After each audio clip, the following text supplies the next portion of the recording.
Hello and welcome back to another episode for Project Seed Money. I am so excited that you are here. I am joined today with my guest, Mary Catherine Jones, the executive producer of the Audiobook Experience at VoiceOver Vermont. And I am so excited to have you here to talk about the process of the audiobook world of things, because this is really the first time we've brought anyone in that is after the book is produced. What do we do at this point? So I'm so excited you're here. Thank you for joining me. And I'm just glad we get to have this time together. Me too. I'm delighted to be here. Thank you so much. Thank you. Okay, let's get right into it. And I want to ask about the author experience. If I'm coming to you as my author, what is that onboarding process going to look like for me? And how can I prepare myself for that experience? Right. The answer is it depends. That's my favorite phrase. So we can just, that's it. The interview's over. It depends. No, if you as an author calls me up and says, I'm interested in doing an audiobook, then the process begins with me asking a bunch of questions. Okay. So who are you envisioning narrating the audiobook? That's going to be a really important thing to determine. If you are an author of memoir, thought leadership, you're on the speaking circuit, then more likely than not, unless you really don't want to, I'm going to say I really think you should consider being the person to narrate it. If you have written a work of fantasy, of fiction, rom-com, that kind of thing, then I'm going to suggest that you work with a professional narrator, and I do the casting and all that for it.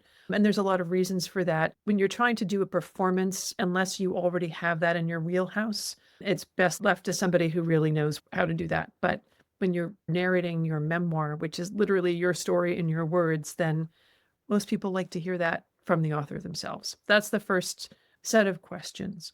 The next thing that I will want to know is, because people say, well, how much is it going to cost? Like, well, how many words is it? Because if it's not a lot of words, then that's going to be different than if it's a lot of words. So coming to that meeting with your word count, it's going to be great. We know that for every 9,000 words or so, that's going to end up being about an hour of finished audio. So if you've got a book that's 45,000 words, then that's going to be right around 4 hours of finished audio, between 4 and 5.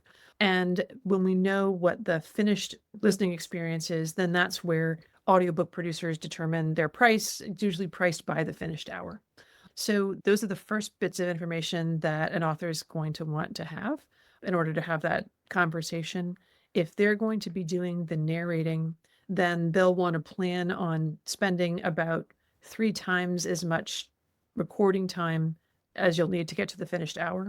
So for a 5-hour finished audiobook, it's scheduled about 15 hours to get to that. And then it would be another 30 hours or so of not author work, but production work to get it polished really nice and get it to where it needs to be. So does that answer your initial questions? It absolutely does. And it totally brings me to the next point, which is at what point in the publishing process should this author or should these authors be coming to you? So, what point in their publishing journey are they looking for audiobook producers? So they should be thinking about it. It depends on when they want to have the audiobook available. Historically, I would say 4 years ago, most of the people I was working with were playing catch up.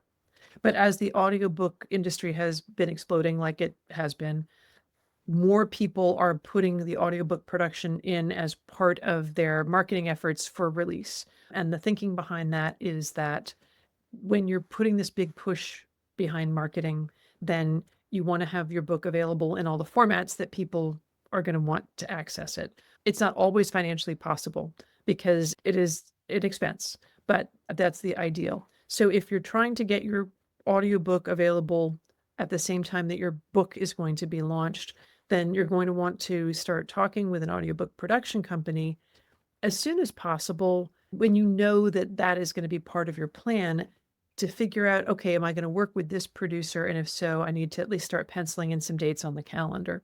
I would say it is a realistic expectation, again, depending on the length of the book, but to say that the finished audiobook will be finished about 6 weeks after the last day of recording. And so depending on when that recording begins, you would probably be building in another, I would call it 2 weeks just for safety's sake to say that's what you need. So about 8 weeks. And depending on the whims of the distribution process, it can take another 10 days to 3 weeks if it's the holidays before it's actually like appearing on the screen as available. So you just want to think backdate that kind of thing. If you're going to be sourcing a narrator, probably sooner rather than later, so that you have people to pick from who can put that on their schedules, and you're not sort of scrambling like, oh, I need a narrator yesterday. So that being said,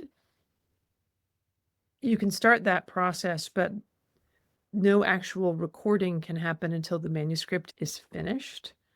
We have done some last minute editing in the booth. I'm not going to lie, but it can be a little stressful. So the final words in the order that you want them is really the best practice. That's the key. First of all, have your book done. But as far as timelines go, it's important to then work it backwards. So if they know their date of publication, they know they want all the formats out, they're going to want to work that backwards of a minimum of 8 weeks. And that is even a little bit pushing it if you're having to look for people. Well, the thing, I mean, it's 8 weeks from start of production. Right. Yeah, you need to find, I mean, right now, if you called me up and said my book is going to be available in 8 weeks, I'd say that's great, but I can't even think about it for 6 to begin. You know, my summer is a slower time. So yeah, you got to think about people's schedules, like everything. So then it really is a matter of thinking about the fact that you need to have this production time, but pre-production time, the manuscript is complete, but you also need to be able to have the time to get on someone's schedule. So this might even add like a month or so, because you're interviewing for the producers, you're interviewing for the actual audio. What is that word? Maybe after the narrator. Yep. Voice actor. Narrator, voice actor. So it's multiple people you're trying to get on the schedule. It's not just, oh, here's my book, it's done, we're going to finish it in 8 weeks. This might be more of like, what would you say, 3-4 month process, because you got to get on a calendar, get the actual audio recorded. Exactly. I mean, it depends on the time frame. If somebody wanted to work with me to direct, whether they came here or we were working with a local studio to them, then my first availability is middle to end of June. Now, if you want to sort out and get a narrator, right, professional narrator, then that's something that I could start searching for tomorrow, because that's me contacting my network and I'm listening to auditions and all of that. And then depending on their schedules, that's something that, you know, we could get started in 2 weeks, in a week, you know, depending. So that's interesting. There's different facets to the timeline when it comes to the audiobook world. absolutely. You need the production time, you need the recording time, and then you also need to be able to get on someone's schedule. So that can be significant. That can be a significant change to need to plan for, especially if you want all those formats out on the same day. Because there's some factors that are kind of out of our control when it comes to publishing books and publishing audiobooks, that it may not really be known to like someone who's writing their book, but when you publish your audiobook, it's not that day that it gets published. It might not even get picked up to be reviewed for like another 2 weeks. And then you might have issues with that file. So that's something to plan. Let me tell you something. I work so hard to make sure that there are no issues with the file. And the reason for that is because it's so stressful. And so I do QC up the yin yang, because the last thing I want is somebody calling me up and saying Amazon rejected my file because there was too much headroom. Like, oh my Lord, don't let that happen. You know, we're not gonna. And then it starts over, because then you have to like resubmit your files, and then they have, again, correct me if I'm wrong, but I think it's like 12 days, 12 business days that they have just to pick it up to review it. And then once they start reviewing, they have like another time period. It can be, they say it's going to be 10 days. It is sometimes 10 days, and it is sometimes a lot more than that. And that's not something that's in one's control. It's just the way it is. So I always plan that it's going to take a lot longer, because if it's faster, yay. You know? If it does have some kind of an issue, then, I mean, that's kind of disastrous. If you're planning for a release date of a specific day, I would even recommend saying starting that review process a month in advance, because then you have two full chances of making sure you're at that exact release day. Oh, And exactly. yeah, and not trying to push it up to the wire, because that's just, like you said, stressful, so stressful. Well, it's really, what's lovely is when I have the opportunity to work with authors that have had more experience because they understand they've already built this in. So we finished we finished a wonderful audiobook at the end of March, and it's releasing July 15th. And it is there. It's available on pre-order, and it's a good feeling to know that there's not going to be, any glitches with that. Yes, and that's another thing. You can do this early and have it just up for pre-order and have the distribution sites be releasing on that day. So always better to buffer in way more time than you think you need when it comes to publishing, because of those review In all aspects. Yes, yes. Yeah. Especially, I would say, with Amazon, because they have like a window before they're allowed, like before they pick it up, and then a window after the fact. So it could be weeks. They can push it out, and then you email, there's no one, there's no people. So yeah, that's so stressful.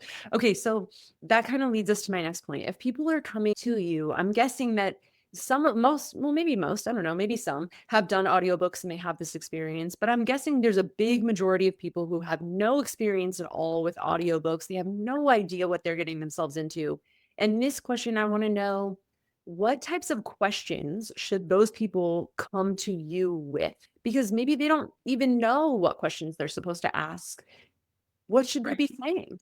Well, so I mean, what they should be asking is, what how much time is this going to take? What do you think, as we started out with, who should narrate this? Should I narrate this? Should somebody else narrate this? They should be asking about the timeline. They should be asking about the cost. Are there any unexpected things that are going to come up? And those are, I think, very important.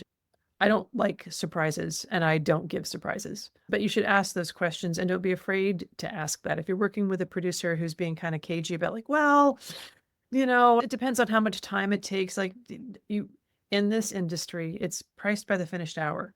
It just is. So if it takes me 70 hours to do a 7-hour book, or if it takes me, 100 hours, it should be costing the author the same amount of money.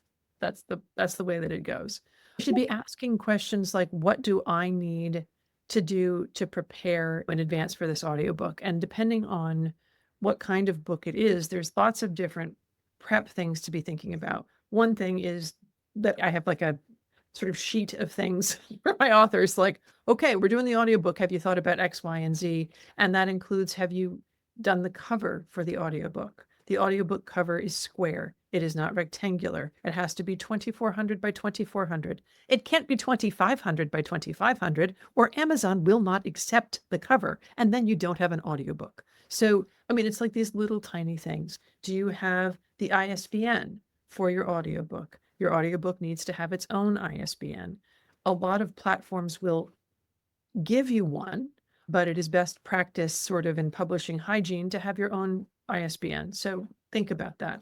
What are you going to price your audiobook? How are you going to make that determination? And then where are you going to distribute your audiobook? I have opinions about that, and I have suggestions based on, the person's marketing goals, but wherever that is, set up your account. That is, you don't want me setting up your account because you don't want money going into my bank account. You've got to set up, link it to your bank account, and all the things that happen when you're setting up an account with a vendor, that, like the weird stuff that happens, like, give yourself time for the weird stuff to happen so that it's ready. You have put in all of your author information, your headshot, your metadata, like all of the things that you need, that you would do for your print book. You got to do that for your audiobook, and have it be ready so that when the files are ready, either you as the author are uploading the files or your audiobook producer does that. I am always happy to do that on behalf of my clients if that is a strain for them or a stressor for them in any way. And so you want to think about that. Another thing that is really helpful, particularly, well, actually, I was going to say something and I'm going to go back on it. Let's start with the books that are fiction that are going to be narrated. Think about a specific section from your book that you're going to want to use for the audition. It's going to be like, I don't know, like a 3-minute audition. So you're talking about 500 words. So short, probably including dialogue, because that's going to be something that you're going to want to hear in a potential narrator. Once you've cast your narrator, put together a list of characters, just a little synopsis. How do you pronounce their names? Let's make sure that's really clear. Are there any, if this is a fantasy world or sci-fi or something, and there are made up places, we need a glossary. We need to know how every single place is pronounced, every single name, and even individual place names. And even if you're narrating it yourself, if you are an author of memoir and you've gone to places that perhaps you're not that familiar with, take a few minutes and go through and make sure you know how to pronounce the names of the places you visited. It seems like something that would be like, I obviously it wouldn't be common sense because like, how would you know? But as you're saying it, it's like, oh yeah, any fantasy book that I've ever read, because I like read physical books, but I have friends that listen to the audiobooks and they'll be like, you're saying that so wrong. That's not that person's name. And, because I'm reading it the way that how I see it phonetically. And I'm always wrong. And then people are correcting me like, who are you talking about? Like, that's not that way. So yeah, now that I'm hearing you say it, yeah, you would have to give them a list of the phonetic spelling of every single place, world, map location, just all these things. And it can be a voice file. It doesn't have to be written out. A voice file is also fine. But I'm just saying those are the things that are going to come up. And what I have learned is that any audiobook producer that you work with who's been doing this for a while, if you don't volunteer it, they're going to ask for it because they know they need it. What I have found is that not every narrator is experienced enough to know to ask for it. And so sometimes, like if you're working directly with a narrator, they might just wing it. So, just be advised about that. Another risk. If you want your towns and your names to be a specific way, then plan for that. Exactly. And the other is one of the questions I get a lot is for works of nonfiction, thought leadership, business books and all of that is I've got a lot of charts and graphs, so I guess I can't do an audiobook. If your book is nothing but charts and graphs, then you probably don't want to do an audiobook because nobody's going to want to listen to it. But if your graphs are there, if your charts are there or your, indexes, whatever, to supplement the knowledge that you're otherwise imparting, then there are absolutely ways to deal with that, either by condensing a very long list or by often referring people to one's website. And that can be a fabulous way for list building. Or you can just say, oh, I've got these great lists of worksheets and topics and references, and I'm not going to read them in my audiobook because boring. But come to my website and, love to share them with you. And it drives people to your website and it gives you a way to market to them directly later if that is part of your marketing plan. Yeah, that's incredible advice because it's definitely good to be building the list of people who are reading your book. You know that those people are interested in what you have to offer. That's incredible. And I never really thought about that with the graphs because you can't read them, obviously, but you can read parts of it. You can explain it and you can have supplemental materials. You can add those in supplementally. Well, and what you can also do, and a lot of the authors I've worked with have done this, particularly in a book of self-help, and maybe there's going to be a guided visualization journey and some worksheets to go along with that. So right before we get to that, we write an introduction saying, the next part of this audiobook will be a guided visualization. Please stop the audio and go to my website, make sure that you have the worksheet resource with you so that you're able to fully take advantage. And the person who's driving isn't going to do that, or maybe they'll stop it and listen to something else. And there would be also an explanatory paragraph, sort of an author's note to the audiobook edition that would let the listener know, okay, these are the things that you're going to need to have on hand. And so those are the kinds of supplemental materials that you might want to create for the audiobook edition and that I recommend creating for the audiobook edition. Yes, why not? What an awesome thing to just add on to it. And as creatives, I mean, that seems like an easy thing to do, right? Just to add an Absolutely. extra thing to it. Okay, so that is incredible. How would these people, so like I'm guessing that they've got this list of questions now. You've given them this incredible list of questions. They're gonna ask audiobook producers and audiobook narrators these questions, and they're gonna bring this information. What are some of the red flags, like the answers to these questions that are red flags? So that could be, the timeline, the money. You were saying kind of like skirting around the communication, like, oh, it might be depending on, but things like that. That kind of seems like a red flag to me. If they're not willing to be direct and give that, oh, this is how it's charged, that seems like a red flag. What other red flags are there in your industry? So I think another red flag would be if you're talking to a recording studio directly, okay? And you call them up and you're like, I'm going to record my audiobook, so I need a recording studio. So I call the recording studio and they say, yeah, sure, you come on in. You need to ask very specifically, do you have experience producing audiobooks? That is very important. Ask them if they have an isolation booth. If they don't know what that is, and you don't want to work with them. If they have not created audiobooks, then I would say that's a red flag. Creating a record album is a completely different skill set than creating an audiobook. I'm not saying creating an audiobook is harder. I'm saying that I have worked with 3 authors who have come to me because they recorded their audiobook in a music studio and they got their finished files and could not use them because they were mastered for MP3s for audio, not for audiobooks. It's not rocket science, but it's different. And they didn't save the files and they did like all these things. Those are questions that I think are important when you're talking to narrators directly. How many audiobooks have you done? You do your own editing. The answer doesn't have to be yes or no, but like, do they know that's part of it? And how does that work? Those are important questions. I think it's really just working to create your audiobook, I think is very similar to working to create your book and working with editors. It's going to be a lot about that communication and that vibe. And if you have somebody that's giving you the vibe of get to the point, I'm running a business here. We're all running a business, but I feel really strongly that part of the job is supporting that creative journey. And not every project is going to be the right fit, but it's got to be, you want somebody who's going to work with you, particularly if you're doing your own narrating and you haven't done it before. You want someone who's just going to laugh with you and be like, it's fine. Like, we're going to do that again. And just somebody who makes you feel good about what you're doing. Because if you don't feel good about what you're doing, you're going to sound like crap.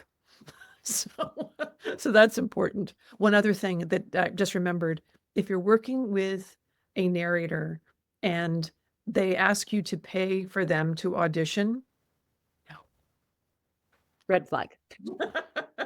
good luck with that. No. Flag. They're actors. That's their job is auditioning. Yes. So that is the gig. Yeah. And we talked before about in another conversation about the studio itself and feeling comfortable in the studio and if it is a studio environment and you are going to be reading yourself, are you able to see in the studio videos, pictures? Can I come visit? Things like that. Yes, you should absolutely ask that. And anybody who won't share that with you, then why not? I mean, that's what it's all about, because you do want to feel comfortable. And that's also going to be a very individual feeling. There's a studio that's here in Vermont that's mostly a music studio, but they also do audiobooks, and they do that every once in a while, and they're fabulous. I've done music recordings with them because we had a band. That's a whole other story. But I think that they're the bee's knees. I totally do. And they're like high tech and they got the glass walls and they got like the whole thing. And my studio is very, very different. And for a long time, I had a little bit of a chip on my shoulder about it. I was like, well, I've got a really nice studio, but it's not that studio. And then I worked with an author who had worked in the other studio, and she came in and she looked at my studio and she literally was like, I'm so happy to be here because I mean, I have like a little cozy home studio. I've got like a quilt for a curtain, the whole thing. And I'm not like literally right there staring at them the whole time.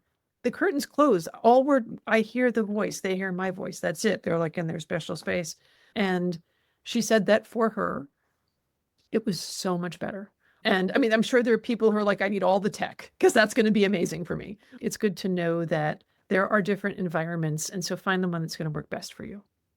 Yeah, and you can take your time especially if they're planning far enough in advance, you can really take your time to get to know those places. And like for me, I feel like I would feel so much more comfortable in like a cozy environment versus like the more tech type environment where I feel like that would make me feel out of place and my voice would be different if I'm feeling like I have to be this person versus just who I am in my little space. So like you said, that's going to be highly individualized. It's going to be what makes sense for you. I'm more introverted. I appreciate the smaller and cozy feel, but that is not everyone. Absolutely not everyone. Yep. And that's really one of the great things about where we are in the landscape today is that there are a lot of opportunities. It really used to be that you want your audiobook done. All right, well, then, you're going to be either flying to New York or LA and doing it there, or somebody else is going to read it for you. And now you've got a lot more options, which is great, including coming to Vermont.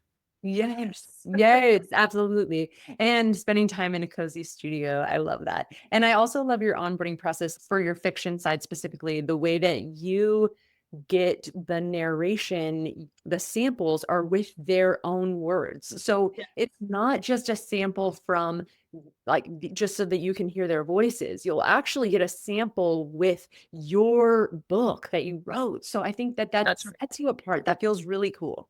It's very important to be able to hear an audition with a sample from the book. I think that there is no other way to do it, in my opinion. And it's also really important to me to have high levels of communication with the author. This is not my decision.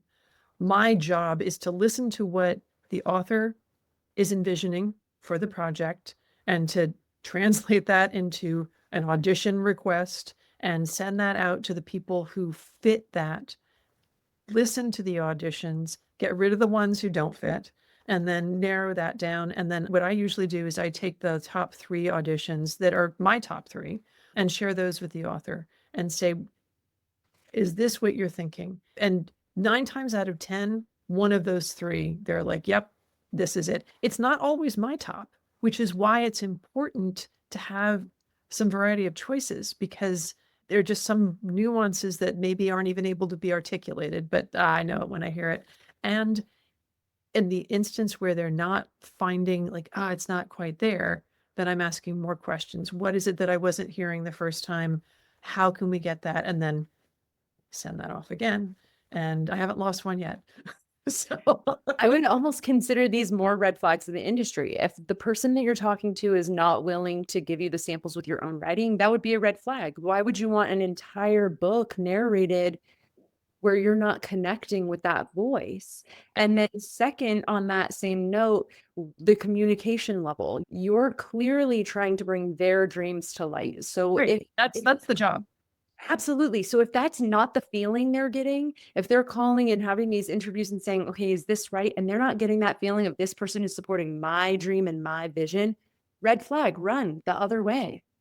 Yeah, that's absolutely the case. And I'll say this, I have never had this be an issue, but one thing that I do also say is when you are turning over this work, we want to get everything that we can to make sure that it's what you're looking for, but also be open to this new interpretation.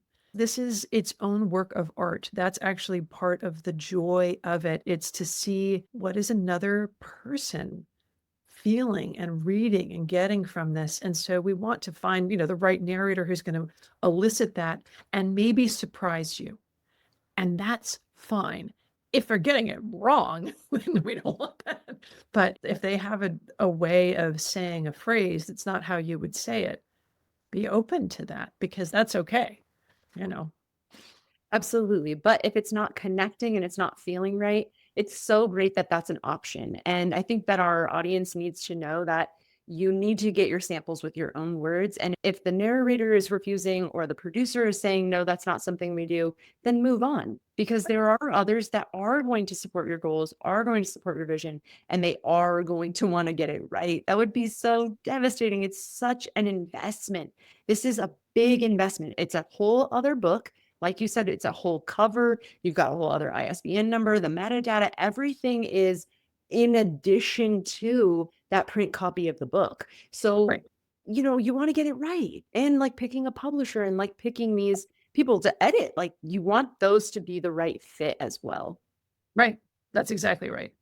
I love that. Thank you so much. This has been so packed full. I just feel like with someone with no knowledge of what audiobook production is like coming into this conversation, they're leaving, hopefully, in my opinion, Hopefully. empowered, right? I know what I need to do. I know what I need to say. So with that in mind, are there any words of encouragement that you have to offer my audience about just getting this process going? It might be scary, but it's worth it.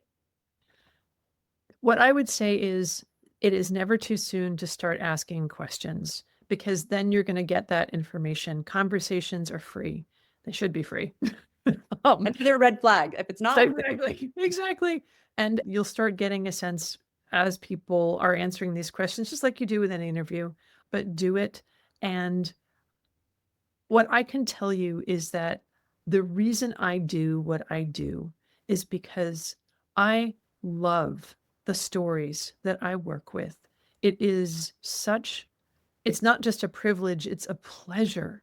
And I do it because I love hearing the authors get their words out there. And I'm a real sucker for memoir. There hasn't been an author that I haven't fallen in love with because of their story. And so when you think, I don't know if anybody wants to hear my story, I do. Full stop. So that's beautiful. Thank you so much. And thank you for being here. Can you please tell my audience where they can find you and find more information about you in case they are ready? And also, we do have you in our directory as well. So if anybody's looking for that direct content, you're just going to go right to the Project Seed Money directory and you'll be able to find her right away. But go ahead and give my audience those directions as well. Absolutely. You can find me at the audiobookexperience.com, and you'll get to know a little bit more about probably the things I haven't talked about, because I have a lot, and sometimes they're like, well, you didn't talk about this. Oh yeah, there's like this whole other thing.